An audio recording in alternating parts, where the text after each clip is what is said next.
Mi nombre es Igna y esto es Fundido a Negro, donde develamos el futuro del marketing en nuestro idioma. Este podcast es traído por N5. N5 ayuda a los equipos de marketing a entregar mejores resultados. Si buscas convertir datos en acciones, conectar la estrategia con la operación o desarrollar mindset de experimentación en tu equipo, N5 es tu partner. Para más información, visita n5.xyz. Y ahora sí, vamos con el primer episodio de Fundido a Negro en formato video podcast. En el episodio de hoy hablaremos de qué es la experimentación en marketing, qué es experimentar y para qué sirve, qué es la experimentación en marketing y qué necesitamos para hacerlo. Según Wikipedia, experimentar es el procedimiento llevado a cabo para validar o rechazar una hipótesis, o determinar la eficacia o probabilidad de algo no conocido. En términos científicos, entonces, tenemos 4 componentes que hacen a la experimentación: formular una hipótesis, hacer una prueba o testeo, analizar un resultado y tomar una decisión en base a los datos que nos arrojó el paso anterior. Para hacer un poquito de historia, yo la primera vez que me cruzo con estos conceptos en términos formales fue en la universidad, en metodología de la investigación, donde lo tenía de profe mi hermano, que nos enseñaba todos estos conceptos de cómo escribir una tesis, cómo se formula una hipótesis, cómo se va a campo, cómo se analizan resultados, cómo se escriben conclusiones. Pero a mí me hizo, en ese momento lo asociaba mucho más con lo que era la investigación académica.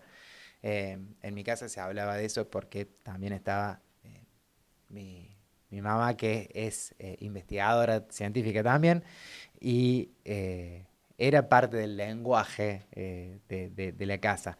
Pero mucho más adelante me crucé con una bebé que comía un helado de palito al revés y la mamá dijo: está experimentando.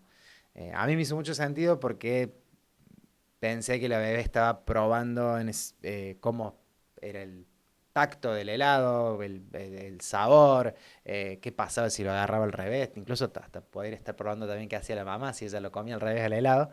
Y la frase esta de está experimentando me llevó de vuelta a estas charlas de sobremesa de casa, donde se hacía más hincapié sobre otro concepto que no era la experimentación para la investigación, sino que era la experimentación para aprender, como parte del aprendizaje de nosotros como seres humanos. Y entonces la experimentación no solamente hace a los científicos, sino que también hace al aprendizaje y también hace a los negocios. Y ahí vamos a hablar un poquito de cómo se relaciona la experimentación y los negocios. HBR nos dice que en el 2020 Booking corría más de 1.000 experimentos en simultáneo. Estiman que supera los 25.000 experimentos al año. HBR también nos dice que Microsoft le atribuye a la experimentación la capacidad de crecimiento de un 10 a un 25% año tras año. Algunas empresas que usan la experimentación como parte de su cultura son Meta, Google, Amazon, Uber, Mercado Libre, Airbnb, y así podemos seguir nombrando megas gigantes que definen no solamente la forma de hacer tecnología, sino también la forma de hacer empresas y negocios. Y ya habiendo hablado de lo que es experimentación en términos generales, podemos pasar a hablar de la aplicación en marketing, que es lo que hace a este podcast. Vamos con otra cita. Los primeros indicios de experimentación en marketing aparecen en Scientific Advertising, que es un libro de Claude Hopkins, publicado en 1923, donde se destaca la importancia de medir estrategias de publicidad, se promueve el testeo y traqueo de diferentes esfuerzos para determinar cuál funciona mejor, y una de las principales ideas que sostiene es abordar la publicidad como un proceso científico, donde las decisiones se basan en evidencias y no en opiniones. Claude Hopkins lo que hacía era, para que se entienda, en 1923 Claude Hopkins hacía, por ejemplo, corría 2 creatividades distintas en formato, por ejemplo, de vía pública, y le ponía un número de teléfono distinto a cada una de las creatividades. Entonces probaba de esa forma cuál funcionaba mejor en base a cuál de los teléfonos sonaba. Es loco, pero bueno, era lo que pasaba en la época. Ese método de A/B testing se populariza luego en la década del 2000, cuando herramientas como Optimizely, Unbounce, Adobe Target promueven esto en sitios web, landings, formularios. Y luego esta feature de A/B testing es incorporada como una funcionalidad dentro de otras herramientas como Google AdWords, hoy Google Ads, Facebook Business Manager, hoy Meta. y también otros proveedores como por ejemplo no sé, MailChimp, ActiveCampaign de email. En esta plataforma lo que se podía hacer era probar el test por ejemplo, del copy del asunto del email y se dividía, por ejemplo, no sé, un 50% y un 50% de la audiencia del email recibía una línea de asunto distinta. Entonces, podías probar qué email tenía mejor tasa de apertura. De la misma forma también se podían probar los copy de los anuncios en Meta o en Google. Y seguimos allá en la década del 2000, ¿no? Pero para venirnos más a la fecha y también salir un poco de la experimentación solamente como testeo de pieza A contra pieza B, vamos con un caso un poquito más fresco. MrBeast es uno de los youtubers más exitosos del mundo. Tiene 119 millones de seguidores en su canal principal. Y hace poco Gary Vaynerchuk da a conocer que MrBeast invierte $150.000 en testeo y producción de cada thumbnail de los videos que publica. El thumbnail es la portada que tiene un video de YouTube. Y imaginemos, ¿no? Eso, ¿no? $150.000 solamente testeando esa fotito que va a determinar si uno hace clic y ve el video o no. Al parecer termina siendo más importante la fotito que el video en sí, pero bueno, determina bueno, si uno pincha y accede a ese contenido. Por eso es tan importante y bueno, me pareció una locura el monto de inversión que tenía. Pero atrás de eso vemos que no solamente empresas tienen este método de experimentación, sino también emprendedores bueno, en este caso, creadores de contenidos. Lo que sí podemos ver que quienes tienen éxito hoy abordan y abrazan estos métodos. No hacen una estrategia de contenidos basada en un trend de TikTok, no esperan que lo que publicamos sea tomado y viralizado por la comunidad por arte de magia, sino que invierten en ciencia y técnica para analizar estos procesos, entender mejor los resultados y bueno, de eso se trata la experimentación en marketing. Entonces, para hablar de cómo hacer experimentación en marketing, primero vamos a diferenciar tres formas de hacer marketing. En primer lugar, tenemos el marketing basado en intuición u opiniones. En segundo lugar, tenemos el marketing basado en datos. Y en tercer lugar, tenemos la experimentación en marketing. Entonces, el primero, lo que es intuición y opiniones. Es un formato donde las ideas no se sostienen con datos objetivos, sino que se sostienen con datos subjetivos. Podemos reconocer que estamos frente a esto cuando, por ejemplo, hacemos una reunión con un brainstorming y decidimos o ejecutamos la idea que más sentido tiene para nosotros en ese momento. O seguimos la corazonada de un líder.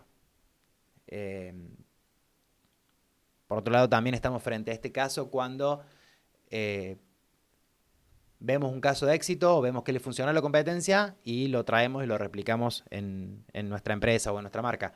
Si bien involucra un poquito más de investigación, pero estamos asumiendo que nos va a ir bien a nosotros porque le fue bien a otro haciendo eso. No hay nada de sustento atrás de eso, simplemente porque el de la vereda del frente o el que encontré en el caso de éxito, el PDF que descargué, hizo esto y le fue bien, entiendo que me va a ir a mí también bien con eso. Entre paréntesis y de fondo, si se publicó eso es porque ya hace 5 años dejó de funcionar, ¿no? Pero bueno, en segundo lugar tenemos marketing basado en datos. Sostenemos la información con datos objetivos, no con opiniones, y estamos frente a este tipo de marketing cuando escuchamos o vemos afirmaciones de que no sé, el 35% de nuestros leads comerciales vienen de Google Ads, entonces vamos a duplicar la inversión en Google Ads. El problema de tanto el primer grupo como el segundo grupo que hablamos recién, de lo que es marketing basado en opiniones o marketing basado en datos, es que estas dos formas de hacer marketing tienen sesgos. Tanto las opiniones tienen sesgos subjetivos como los datos tienen sesgos de las plataformas que producen esos datos. No podemos basar ni abordar todo nuestro marketing en base a una opinión o a una corazonada, y tampoco lo podemos hacer en base a lo que nos diga Google o Facebook, por ejemplo. Como profesionales de marketing estamos obligados a repreguntarnos y a ejercer un proceso científico sobre tanto las opiniones como los datos que vemos, Y si hacemos eso con regularidad, si lo practicamos, estamos frente a ese tercer grupo donde estamos haciendo marketing basado en experimentos, donde los datos y las opiniones son inputs de un proceso validado de negocios, donde mediante técnicas y herramientas llevamos a cabo y probamos hipótesis. Así que si llegaste hasta acá, entiendo que estás dispuesto a hacer experimentación en marketing y vamos a hablar ahora de lo que son los pilares de la experimentación en marketing. Tenemos 3 pilares. Tenemos procesos, tenemos herramientas y tenemos mindset. Eh, con procesos nos referimos a metodologías. La metodología habla de cómo se transforma, por ejemplo, una idea en una hipótesis. ¿Cuál es el proceso por el cual tomamos una idea y la llevamos a el campo donde, bueno, lo vamos a someter y vamos a estresar esa idea de tal forma que podamos probar y bajo qué método vamos a probar si es aceptada o rechazada la idea. También, en términos más robustos, los procesos nos van a definir cómo se generan y cómo se documentan los aprendizajes de un montón de hipótesis o un montón de experimentos. Luego tenemos herramientas. Si tomamos herramientas más simples, podemos tener una herramienta que nos diga cómo escribir una hipótesis. Si A, entonces B, ¿por qué C? Por ejemplo. O tenemos un Kanban de columnas que nos dice que si una hipótesis si un experimento está en fase de hipótesis, si un experimento está en fase de ideas, si está en backlog, si ya está listo para correr, si está corriendo, si concluyó. Pero también tenemos herramientas más complejas, como por ejemplo puede ser una wiki donde documentamos aprendizajes y la utilizamos también para filtrar y conectar datos para reducir riesgo de nuestros experimentos. Y por último tenemos el mindset, que hace referencia a la forma de pensar y trabajar. Una empresa que tiene mindset de experimentación es una empresa donde se promueve y se alienta que todo el equipo esté constantemente en investigación y aprendizaje, proponiendo ideas y experimentos. Y este fue el primer episodio de la serie donde hablaremos de estos temas. En el segundo episodio vamos a hablar del mindset de experimentación, por qué es importante y cómo desarrollarlo. En el tercer episodio vamos a hablar de cómo se desarrollan procesos y herramientas para experimentar. Y en el último episodio vamos a hacer un caso práctico de cómo se lleva esto a cabo. Si quieres profundizar más sobre estos temas, encontrá este episodio por escrito y todas sus citas en nuestra página en 5.xyz/blog. Gracias a Marcos Carreño y a Diego por hacer esto realidad y a Estudios Multimedia. Y para más información sobre experimentación en marketing me puedes encontrar en LinkedIn como IgnaGL o en Instagram en 5.xyz. Gracias.